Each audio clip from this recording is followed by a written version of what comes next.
toute cette herbe qui ici est pas abondante, mais elle est riche, quoi. Et c'est ce qui donne un goût aussi à la viande, quoi.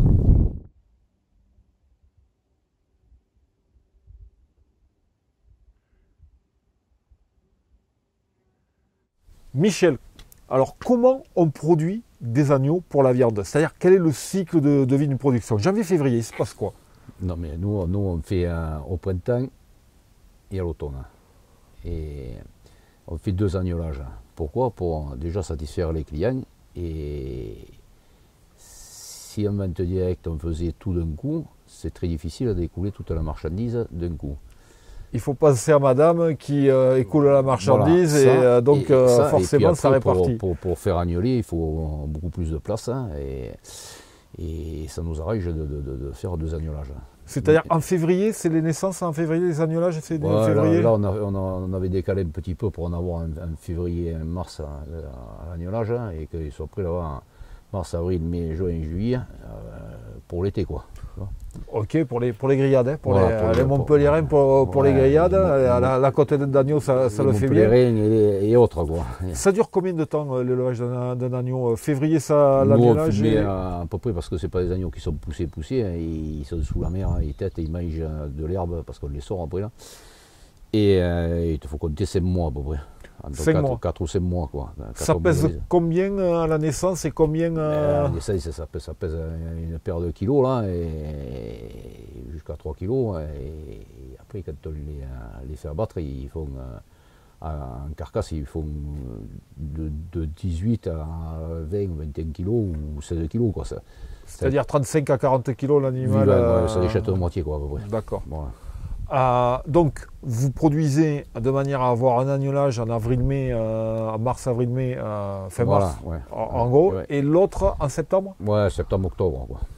Voilà. D'accord. Et ça fait combien? Ça fait en gros 120 agneaux? On partage, quoi. On essaye de partager les lots, mais des fois les lots se déséquilibrent, quoi. Alors, les lots, il faut rééquilibrer. Hein. Et comment ça se passe? Il y a beaucoup de létalité à la naissance, beaucoup de morts d'agneaux à la naissance? Il faut mieux pas qu'il y en ait, non, de morts. Ça arrive? Ouais, ça peut arriver, une brebis qui se serre, hein, ou un agneau qui passe pas, ça arrive. Hein. Ça, c'est la nature, ça. Et on ne peut pas aller contre. Hein. Des fois, il faut y être pour y aider à le sortir, et puis pour sauver l'agneau, quoi. Et la mère. L'agnolage, c'est une période intensive de travail parce qu'il faut surveiller Il y a beaucoup de surveillance, ouais. Il y a beaucoup de surveillance et il faut y être, hein, parce que là, ça s'amuse à ne pas y être de demi-journée, hein, et il peut y avoir de la mortalité, quoi. D'accord, ouais. Une bête qui passe pas, un agneau qui arrive avec les pattes derrière qui a que la tête, hein, ça arrive, ça. Après, il faut passer la main et faire venir l'agneau, quoi. Faire venir l'agneau. C'est la période la plus sensible dans un élevage de brebis, d'agneau? On est sensible toute l'année. Un coup c'est la sécheresse, un coup ça peut être le loup, un coup ça peut être un tas de choses. On a des problèmes de loup sur le sud de l'Arzac? Là oui, mais ça fait depuis cet été on a des problèmes avec le rang. Et bon, il faut essayer de faire avec. Très compliqué. Comment vous adaptez du coup à ce qui te concerne? Adapter, nous on a les tirs pour le loup, mais bon, pour l'abattre ça va être compliqué. Et puis bon, après là on s'est équipé de chiens partout, là, on en a pris un, mais encore bon, il n'est pas opérationnel, hein, il faut le dresser, et puis beaucoup de surveillance, quoi. Surveillance et chien patou, c'est les deux clés pour prévenir une attaque de loup, quoi. Et le mieux c'est qu'ils ne sont pas le loup. Le mieux c'est qu'ils ne sont pas. C'est le mieux. Mais bon, avec ça, c'est pas gagné. Les brebis, une fois qu'elles ont agnolé pour septembre, qu'est-ce qu'elles deviennent? Mais des brebis qui ont agnolé, déjà elles mènent à l'agneau pendant 4 ou 5 mois. Et après, on les tarit, ces brebis. Les taris. Alors là, j'avoue que je ne dois pas connaître le mot. Eh bien, c'est qu'il faut leur faire tomber le lait, quoi. Et pour pas qu'elles chopent des mammites. Hein, d'accord. Des infections de mamelles, hein, enfin. Et du coup, on les met à la paille un peu. Et vous faites un peu de trait pour, du coup... non, on ne traite pas. C'est un autre métier, hein, traire à... La traite, après, c'est un autre métier. Ouais. Nous, on fait que la viande. Ouais. Qu'est-ce qui est qui demande le plus de boulot, la traite ou la viande, ou c'est kiff, c'est pas la même chose, mais c'est kiff? C'est différent, quoi. C'est différent. La traite, il te faut être le matin, le soir. Mais bon, nous on ne le fait pas. Et bon, la viande, il te faut y être tout le temps aussi. Hein. Un agneau qui chope froid, un agneau que la mère laisse pas téter, ça arrive ça. Ouais, ça j'ai cru comprendre que ça arrivait. Il faut la tenir, qui tête, mais bon, il y a un tas de choses à faire. Hein. Et au niveau des, alors là, des bovins cette fois-ci, comment ça se passe? C'est quoi nous, les bovins, ils sont toute l'année d'or. Voilà, ils sont quelque part par là, on en devine un ou deux. Et après, on a le village là, qui arrive au mois de mai. Oui.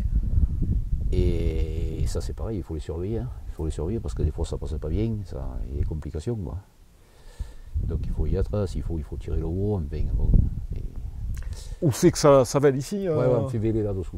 On fait véler au mois de mai parce que comme on fait véler d'or, c'est avril-mai qu'on fait véler. Et ensuite, donc c'est la viande de veau ouais, c'est de l'angus qu'on fait. C'est de l'angus. Voilà. Combien de temps? 4 mois après? 4-5 mois? Pour le manger? Ouais. Ah non, nous on fait abattre entre 14 et 17 mois. 14 et 17 mois, beaucoup voilà. plus long que... Voilà, parce qu'il faut que la viande soit un peu persillée, quoi, que le gras rentre dans le muscle, quoi. D'accord. Voilà, c'est pas des veaux de lait, hein, c'est des broutards. Hein. Et broutard, ça veut dire qu'ils broutent déjà... ils mangent de l'herbe, après on les rentre, on les complémente en céréales et en foin, et on les ressort, enfin, c'est tout un mode opératoire. Quoi. Et ils restent ici toute l'année ou tu les fais monter un peu? On transhume à Ténenac, là-haut, en dessus de la vaquerie. Ouais. Et quand il n'y a plus d'herbe, on les ramène ici. Quoi. Voilà, c'est pour suivre un peu le... c'est un peu plus haut, donc déjà ils sont plus... On suit un peu les pousses, mais bon... Ça dépend des années, je suppose. Ça dépend des années. Ça devient de plus en plus compliqué avec les sécheresses. La sécheresse, enfin le fameux réchauffement climatique, il impacte la vie de l'éleveur?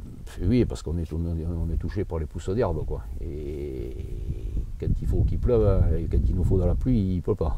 Ça arrive. Et comment tu fais dans ce moment-là? Après, soit il faut acheter du foin, mais bon, c'est compliqué. Hein. Nous, on essaye de ne pas acheter de foin. On fait pas mal de métailles. En fait, c'est des céréales qu'on sème et qu'on ramasse en mer. Tu as tes propres champs de céréales où pour donner à manger aux bêtes? Normalement, on est en suffisance. On est autonome, quoi. Vous êtes autonome, d'accord. Autonome en foin et céréales. Quoi. Le but, c'est quoi? C'est de maîtriser ce qu'on en a mangé ou c'est aussi économique pour acheter de foin? Déjà, il ne faut pas trop charger les bêtes sur la propriété parce que s'il y a beaucoup de bêtes, après, on n'est plus autonome. Hein. Et ce qui veut dire pas être autonome, c'est qu'il faut acheter, quoi. Et ça augmente le coût de production. Ce qui nous coûte cher. Et puis après, du foin, faire venir du foin de certains endroits, il n'y a pas les oligo-éléments qu'il y a ici. Et toute cette herbe qui est ici n'est pas abondante, mais elle est riche, quoi. Et c'est ce qui donne un goût aussi à la viande, quoi. Après, ça me fait venir du foin d'une autre région, c'est totalement différent, quoi. Donc, si on résume bien, quand même, l'alimentation a un gros impact sur la qualité de la viande. Ça, c'est sûr. Hein. C'est sûr. Si ça mange une herbe qui n'est pas du coin, parce qu'ici, ils vont manger, ils vont te botter un peu de thym, un peu de trèfle, un peu de graminées, et tout ça mélangé, ça fait que ça donne un goût, quoi. Ce que tu appelles le goût persillé du... Non, le goût persillé sur les bovins, c'est le persillé, c'est le gras qui est rentré dans le muscle. Ça, c'est différent, ça vient avec le temps, quoi. Avec le temps. Voilà. C'est le temps, après, ça fait des broutards. On peut donner des céréales qui favorisent le persillage dans la viande. Ok, bon, là on cerne déjà bien comment les rythmes de vie que vous avez. Il y a un moment un peu plus délicat, un peu plus difficile dans la vie d'un éleveur. L'hiver, c'est astreignant d'aller au froid, parfois la neige. Mis à part les bovins, l'hiver, on a toutes les bêtes dedans, quoi. Et puis là, on est en train de faire un bâtiment pour justement rentrer les bovins l'hiver. D'accord. Donc avec le froid, là, les bêtes sont mieux dedans, quoi. Et ensuite, c'est vous qui me commercialisez, c'est madame, hein, c'est Patrice qui... C'est madame qui s'occupe du téléphone, d'internet et du client. Et d'encaisser. Oui, ça, il ne faut pas oublier. Internet, c'est-à-dire, Internet impacte votre commercialisation maintenant?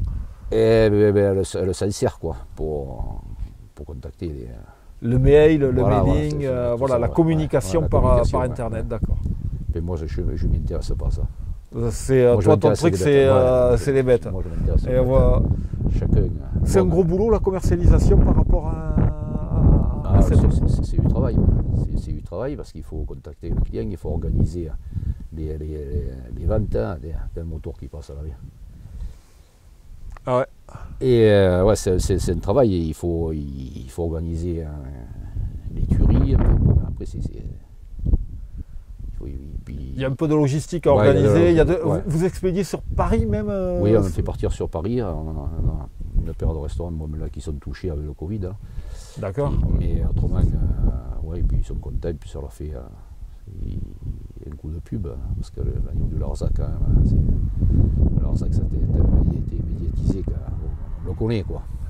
Alors, si vous voulez découvrir l'agneau du Larzac, l'agneau de Michel Magne et de Béatrice Réhérault, parce qu'on a bien compris, Béatrice Réhérault, c'est celle qui est derrière le clavier et qui commercialise, eh bien, vous venez nous voir quelque part entre la Vacquerie et Saint-Maurice de Navacelle.